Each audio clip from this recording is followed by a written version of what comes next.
Everyone, welcome to commerce tutorial. मैं हूं आपकी अपनी होस्ट ज्योति। आज हम कंटिन्यू करने जा रहे हैं +1 अकाउंट्स का टॉपिक जर्नल एंट्रीज।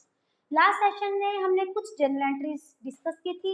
आज हम उससे नेक्स्ट कंसेप्ट देख रहे हैं जो हमारा है trade discount and cash discount. एक तो इसमें एक थ्योरी का क्वेश्चन आता है 2 to 3 मार्क्स का, what is the difference between trade discount and cash discount.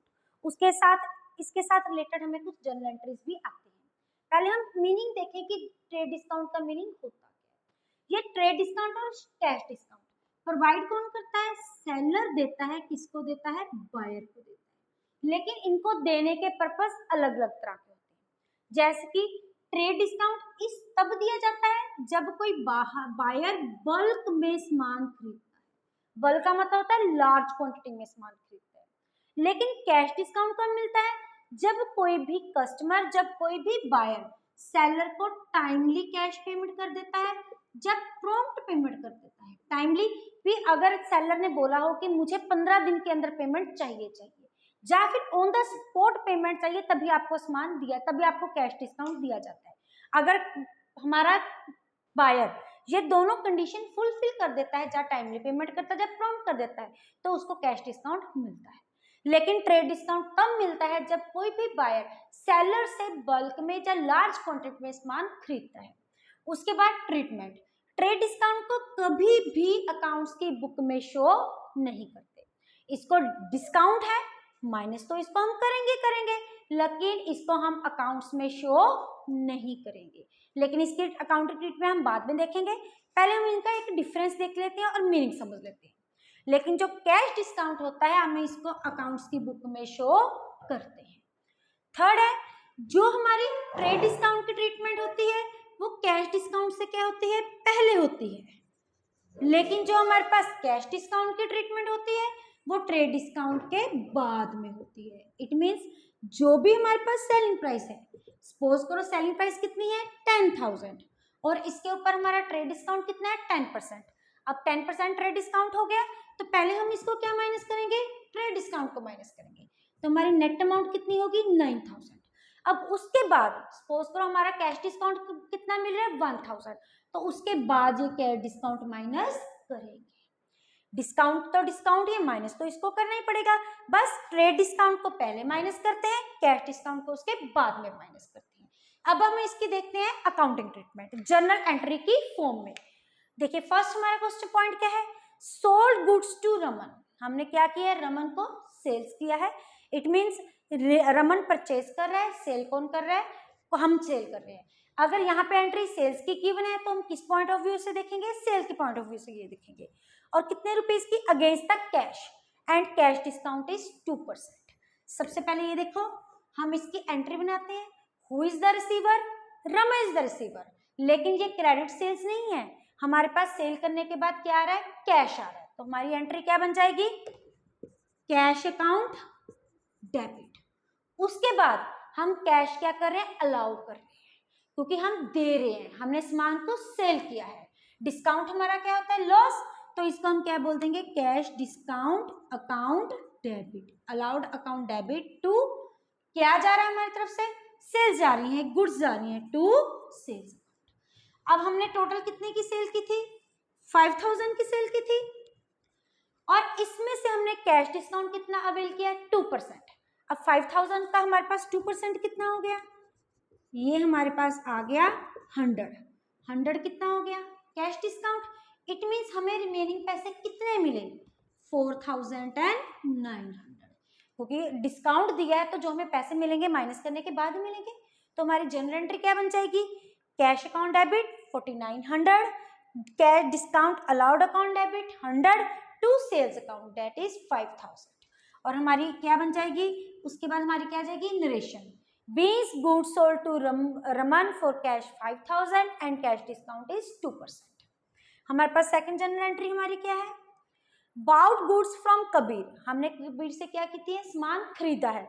List price 40,000 less 20% trade discount. अब मैंने आपको यहाँ पे ये बोला था कि हम कैश डिस्काउंट को बुक्स में शो करते हैं, तो मैंने यहाँ पे कैश डिस्काउंट को बुक्स में शो कर दिया है। इसकी अकाउंटिंग ट्रीटमेंट में इसका नाम यूज किया है।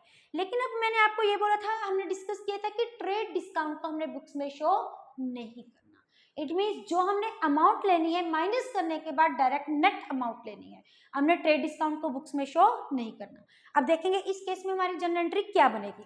अब सबसे पहले हम ये देखेंगे कि ये हमारी जो परचेज किए हैं ये कैश परचेजेस नहीं है, क्योंकि इसमें पर्सन का नाम यूज किया हुआ है। जब भी जर्नल एंट्री में पर्सन का नाम यूज किया होता है तो उसका मतलब होता है वो कैश परचेज की बजाय कौन सी परचेजेस है, हमारी क्रेडिट परचेजेस है। तो हमारे पास क्या आ रही है, गुड्स हमारे पास आ रही है, that is purchases account debit. What comes in, goods comes in the form of purchases. Who is the giver, Kabir is the giver. तो गिवर को हम क्या कर देते हैं, हमारी रूल क्या होता है, debit the receiver credit the giver. इसमें गिवर कौन है हमारा, कबीर, टू कबीर अकाउंट। हम इस केस में डिस्काउंट को नहीं शो करेंगे क्योंकि यहाँ पे वर्ड कौन सा यूज किया हुआ है, ट्रेड डिस्काउंट, और ट्रेड डिस्काउंट को बुक्स में शो नहीं करते। हमारे पास टोटल वैल्यू कितनी है 40,000 और हमने डिस्काउंट कितने परसेंट चार्ज करना है 20%। सबसे पहले हम देखेंगे हमारा कितना हो गया, डेट इज 8,000। 40,000 में 8,000 माइनस किए, हमारे पास कितने आ गए 32,000 यहाँ पे, 32,000 यहाँ पे। अब इसमें और इसमें क्या डिफरेंस है, इसमें हमने कैश डिस्काउंट जब था उसको हमने बुक्स में शो किया था, उसकी प्रॉपर अमाउंट भी हमने मेंशन की थी, लेकिन जो ट्रेड डिस्काउंट है उसको बुक्स में नहीं शो करना, इसलिए हमने डायरेक्ट नेट इफेक्ट देख के उसकी अमाउंट लिख दी और यहाँ पे हम ट्रेड डिस्काउंट शो नहीं करेंगे। नीचे हम अपनी क्या लिखेंगे, narration, being purchases from Kabir, trade discount 20%। Then comes हमारी थर्ड पॉइंट क्या है, सेल गुड्स टू हेमंत। हमने गुड्स किसको सेल किया है, हेमंत को किया है, of list price 20,000 less 10% trade discount. अब सेम केस आ गया, सेम आगे सबसे पहले हम देखेंगे क्वेश्चन को कि उसमें कौन सा डिस्काउंट है। यहाँ पे कौन सा डिस्काउंट गिवन है, ट्रेड डिस्काउंट। माइंड में आया ट्रेड डिस्काउंट के नाम से ही कि ट्रेड डिस्काउंट को बुक्स में शो नहीं करना। इट मीन्स नेट इफेक्ट उठा लेंगे, 20,000 का 10% हमारा कितना हो गया 2,000, माइनस करके हमारा नेट इफेक्ट कितना हो गया 18,000। अब देखेंगे हमने गुड्स किसको सेल किया, हेमंत को। अब इस केस में क्या है, कैश पे नहीं है, ये कौन सी है, क्रेडिट है, क्योंकि हमें क्या गिवन है, नाम गिवन है। जब भी क्वेश्चन में स्टेटमेंट में नाम होता है तो उसका मतलब क्या होता है, ये क्रेडिट सेल या क्रेडिट परचेजेस है। अब इस केस में who is the receiver, Hemant is the receiver, तो हमारी एंट्री क्या बन जाएगी, Hemant account debit to sales account. क्या जा रहा है हमारी तरफ से, सेल्स। नेट अमाउंट कितनी आ गई 18,000, क्योंकि ट्रेड डिस्काउंट दोबारा बोल रही हूँ कि हमने बुक्स में शो नहीं करना। उसके बाद हमारी क्या आ जाएगी, नरेशन। देन कम्स हमारा फोर्थ पॉइंट, क्या गिवन है, बाउड गुड्स फ्रॉम निहार। हमने निहार से गुड्स परचेज की है 30,000 की, लेस 10% कैश डिस्काउंट। 10% हमने क्या दिया है, कैश डिस्काउंट। साथ में कुछ और भी लिखा है, if payment is made with in 15 days. Cash discount उसको तभी मिलेगा अगर वो 15 दिन के अंदर पेमेंट कर देगा। कैश डिस्काउंट वही होता है, हमने फर्स्ट पॉइंट मीनिंग में बोला था कि कैश डिस्काउंट किस पर्पस के लिए होता है, या तो टाइमली पेमेंट के लिए या फिर प्रॉम्प्ट पेमेंट के लिए। आगे ही आल्सो मेक्स अ पेमेंट, उसने पेमेंट भी कर दी है, इट मीन्स उसको कैश डिस्काउंट दिया जाएगा। कितने परसेंट दिया जाएगा, 10%। कैश डिस्काउंट के साथ माइंड में आ गया, इसको हमने बुक्स में शो करना है। तो हमने कैश रिसीव कर दिया, कैश पे कर दिया है, परचेजेस की है, तो हमारे पास क्या आ रही है, परचेजेस आ रही है। एंट्री क्या आ गई, what comes in, purchases account debit. हमारे पास परचेजेस आ रही है।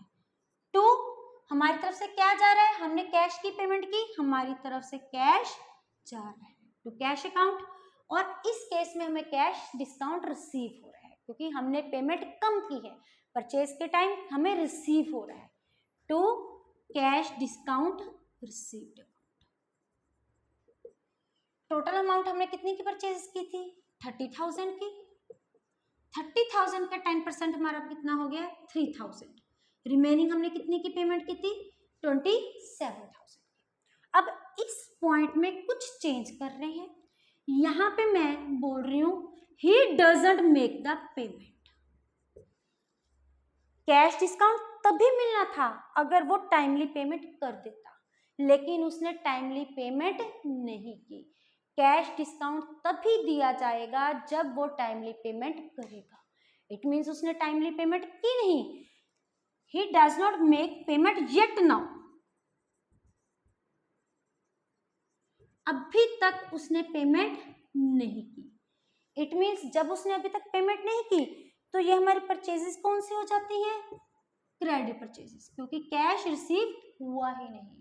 कैश डिस्काउंट भी हम शो नहीं करेंगे क्योंकि उसने टाइमली पेमेंट नहीं की। यहाँ पे कंडीशन थी कि अगर वो पेमेंट करेगा तभी कैश डिस्काउंट मिलेगा। तो हमारी स्टेटमेंट कितनी रहेगी, सिर्फ इतनी। जो कंडीशन फुलफिल नहीं करते उसको हम डायरेक्ट क्या कर देंगे, काट देंगे। ये नहीं मिल सकता क्योंकि उसने टाइमली पेमेंट अभी तक भी नहीं की। जब तक पेमेंट नहीं की इट मीन्स ये परचेजेस कैश ना हो गए, कौन सी है, क्रेडिट परचेजेस। सिंपल हमारी एंट्री क्या बन जाएगी, इस केस में हमारे पास क्या आ रही है, purchases, purchases account debit. Who is the giver, Nihar is the giver to Nihar. यहाँ पे भी 30,000, यहाँ पे भी 30,000। ऊपर और इसमें क्या डिफरेंस है, ऊपर उसने टाइमली पेमेंट कर दी थी इसलिए उसको हमने कैश डिस्काउंट दे दिया और कैश की तरफ से हमें परचेजेस मिली है। नीचे वाले केस में क्या है, उसने पेमेंट टाइमली नहीं की और मीनिंग में ही हमने देखा था कैश डिस्काउंट तभी मिला जाएगा जब वो टाइम से पेमेंट कर देगा। इस केस में उसने टाइम से पेमेंट नहीं की तो कैश डिस्काउंट को हम नहीं देंगे।